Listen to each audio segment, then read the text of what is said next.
देखिए, आज के इस तेजी से बदलते डिजिटल दौर में ना इंफॉर्मेशन टेक्नोलॉजी और उसके रिसोर्सेज को संभालना कोई बच्चों का खेल नहीं रह गया है। रोज नए नए साइबर खतरे उभर रहे हैं और इन सब के बीच किसी भी संस्था को सुरक्षित रखना एक बहुत बड़ी चुनौती बन चुका है। तो इस विश्लेषण में हम इसी उथल पुथल को सुलझाने वाले हैं। आइए देखते हैं कि आईटी गवर्नेंस और साइबर सिक्योरिटी का एक अल्टीमेट टूलकिट आखिर दिखता कैसा है और कौन से ऐसे फ्रेमवर्क्स हैं जो इस भूल भुलैया में हमारा सही मार्गदर्शन कर सकते हैं। इस पूरे मास्टर सिक्योरिटी प्लान को समझने के लिए आज के इस विश्लेषण में हम 6 मुख्य बातों पर गौर करेंगे। पहला, डिजिटल अव्यवस्था प्रबंधन। दूसरा, कोबिट एक स्ट्रेटेजिक मास्टरमाइंड। तीसरा, ISO 27001 का सुरक्षा किला। चौथा, निस्ट का बदलता स्वरूप। पांचवां, साबसा का आर्किटेक्चरल ब्लूप्रिंट। और आखिर में इन सबको मिलाकर एक अल्टीमेट डिफेंस यानी अंतिम सुरक्षा निर्माण।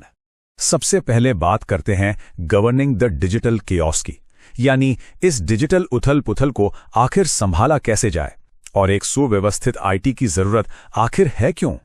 सोचिए, बिना संचालन के आईटी सिस्टम एक ऐसी गाड़ी की तरह बन जाता है जिसमें इंजन तो बहुत पावरफुल है पर स्टीयरिंग व्हील ही गायब है। एक बड़ी आम सी लेकिन सटीक बात यहां ध्यान में आती है कि आईटी को हमारे पक्ष में काम करना चाहिए, न कि हमारे खिलाफ। टेक्नोलॉजी का मूल उद्देश्य बिजनेस के मुख्य लक्ष्यों का समर्थन करना है। अगर आईटी और बिजनेस स्ट्रैटेजी अलग अलग दिशा में भाग रहे हैं तो प्रॉपर अलाइनमेंट के बिना सफलता हासिल करना बिल्कुल नामुमकिन सा हो जाता है। आगे बढ़ते हैं अपने दूसरे हिस्से पर, कोबिट, जिसे हम एक स्ट्रेटेजिक मास्टरमाइंड या रणनीतिक दिमाग कह सकते हैं जो आईटी और बिजनेस के बीच तालमेल बिठाता है। अब इस अलाइनमेंट को लाने के लिए कोबिट फ्रेमवर्क सबसे पहले पिक्चर में आता है।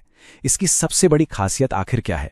ये गवर्नेंस और मैनेजमेंट के बीच एक बिल्कुल स्पष्ट और साफ लकीर खींच देता है। देखिए, गवर्नेंस का काम है स्ट्रैटेजिक निगरानी करना, ये तय करना कि आखिर हासिल क्या करना है। वहीं मैनेजमेंट का काम है उन्हीं लक्ष्यों को जमीन पर उतारना और रोजमर्रा के कामों में लागू करना। ये क्लियर सेपरेशन ना सारी जिम्मेदारियों को बिल्कुल साफ और जवाबदेह बना देता है। और इस पूरे कॉन्सेप्ट को प्रैक्टिकली लागू करने के लिए कोबिट 5 मुख्य प्रोसेसेस पर निर्भर करता है। इवैल्यूएट और डायरेक्ट करने से लेकर अलाइन, प्लान और ऑर्गेनाइज करना, फिर बिल्ड और इंप्लीमेंट करना, आगे सर्विस डिलीवर और सपोर्ट करना और आखिर में लगातार उसकी निगरानी यानी मॉनिटर और असेस करना। ये पांचों प्रोसेसेस मिलकर एक अटूट चक्र बनाते हैं जो आईटी को हमेशा बिजनेस की मांगों से जोड़कर रखता है। तीसरे बिंदु पर आते हैं ISO 27001, जो कि एक मजबूत सुरक्षा किले की तरह काम करता है, डेटा का एक बेहद सतर्क पहरेदार। मान लीजिए अगर कोबिट संस्था का स्ट्रैटेजिक दिमाग है तो ISO 27001 एक निहायत ही चौकन्ना पहरेदार है। इस किले की बुनियादी नींव ISMS यानी इंफॉर्मेशन सिक्योरिटी मैनेजमेंट सिस्टम पर टिकी है। अब एक बात ध्यान रखने वाली है, ये कोई ऐसी चीज नहीं है जिसे एक बार सेट किया और भूल गए। बिल्कुल नहीं, ये सुरक्षा को स्थापित करने, लागू करने और लगातार बेहतर बनाने का एक निरंतर चलने वाला प्रोसेस है। अब सवाल ये आता है कि इस मजबूत किले के बुनियादी सिद्धांत आखिर किन चीजों से बने हैं। इनमें शामिल हैं कॉन्फिडेंशियलिटी, इंटेग्रिटी और अवेलेबिलिटी, और इसके साथ ही इसमें इंसिडेंट मैनेजमेंट और बिजनेस कंटिन्यूटी की पक्की व्यवस्था दी गई है।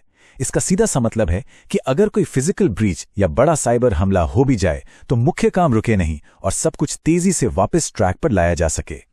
अब बात करते हैं चौथे फ्रेमवर्क की, निस्ट, जिसे एक साइबर कमेलियन या गिरगिट कहना गलत नहीं होगा क्योंकि ये हर उद्योग के अनुकूल हो जाता है। इसे साइबर गिरगिट इसलिए कहते हैं क्योंकि ये किसी भी इंडस्ट्री और आकार की संस्था के हिसाब से खुद को ढाल लेने में माहिर है। अगर हम तुलना करके देखें तो जहां कोबिट का ध्यान व्यापक आईटी इंटीग्रेशन और गवर्नेंस पर होता है, वहीं निस्ट पूरी तरह से डीपली ग्रैन्युलर साइबर सिक्योरिटी और खतरों के प्रबंधन पर फोकस करता है। यहां यह समझना जरूरी है कि ये दोनों एक दूसरे के विरोधी नहीं हैं, बल्कि आपस में पूरक हैं। निस्ट फ्रेमवर्क की पूरी कामयाबी इसके इन 5 मुख्य फंक्शंस पर निर्भर करती है: आइडेंटिफाई, प्रोटेक्ट, डिटेक्ट, रिस्पॉन्ड और रिकवर। ये बहुत ही सीधे शब्दों में अपना काम बताते हैं। पहले साइबर रिस्क को पहचानो, खुद को सुरक्षित करो, कोई खतरा हो तो उसे डिटेक्ट करो, हमले पर तुरंत रिस्पॉन्ड करो और जल्द से जल्द सिस्टम रिकवर कर लो। पांचवा हिस्सा है साबसा, एक आर्किटेक्चरल ब्लूप्रिंट यानी व्यापार द्वारा संचालित सुरक्षा का एक पूरा खाका। देखिए, साबसा सिर्फ तकनीकी नियमों का कोई पुलिंदा नहीं है, बल्कि बिजनेस ड्रिवन सिक्योरिटी का एक प्रॉपर मास्टर प्लान है। एक बहुत ही दिलचस्प बात यही यह है कि साप्सा इंस्टीट्यूट ने निस्ट 2.0 फ्रेमवर्क में एक नया गवर्न फंक्शन जोड़ने का महत्वपूर्ण सुझाव दिया है। ये जो नया गवर्न फंक्शन है ना, ये बाकी सभी कैटेगरीज के ऊपर एक छतरी की तरह छाया रहता है। इसका उद्देश्य डिपार्टमेंट्स के बीच की दीवारों को तोड़ना और आपस में मिलकर रिस्क को मैनेज करना है।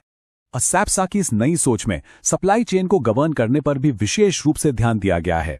आजकल कोई भी कंपनी अकेले अपने बलबूते पर तो चलती नहीं है, राइट? वे कई पार्टनर्स पर निर्भर करती हैं। इसीलिए हमारी डिपेंडेंसीज को समझना, वेंडर्स की ठीक से जांच पड़ताल करना और थर्ड पार्टी इंफ्रास्ट्रक्चर से पैदा होने वाले खतरों को पहचानना बेहद जरूरी हो गया है। याद रखिए, एक बाहरी पार्टनर की छोटी सी कमजोरी पूरे किले को गिरा सकती है। और अब आते हैं अपने छठे और आखिरी पड़ाव पर, बिल्डिंग द अल्टीमेट डिफेंस, यानी सभी फ्रेमवर्क्स का एक शक्तिशाली संगम। इन चारों फ्रेमवर्क्स को अलग अलग देखने के बजाय इनकी ताकत को मिलाकर एक अल्टीमेट डिफेंस स्ट्रैटेजी बनाने का वक्त है। एक इंसिडेंट लाइफ साइकिल के 3 मुख्य हिस्से होते हैं: रोकथाम, पहचान और पुनर्प्राप्ति।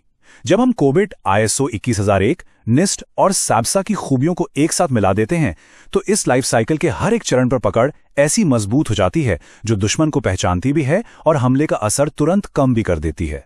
लेकिन यहाँ एक ऐसी सच्चाई है जिसे बिल्कुल भी नजरअंदाज नहीं किया जा सकता। सॉस आर्किटेक्चर डॉक्यूमेंट से ली गई एक कड़वी चेतावनी है।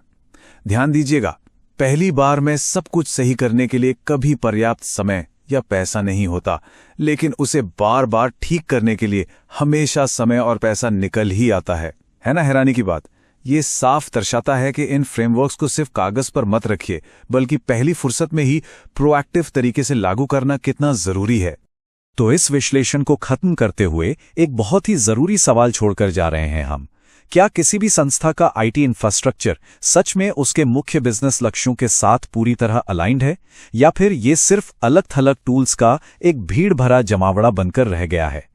ये एक ऐसा सवाल है जो किसी को भी अपनी IT पोस्चर पर दोबारा सोचने पर मजबूर कर देगा। इसे गौर से सोचिए और इस टूल किट का इस्तेमाल करके अपनी रणनीति को एक सच्ची और मजबूत ढाल बनाइए।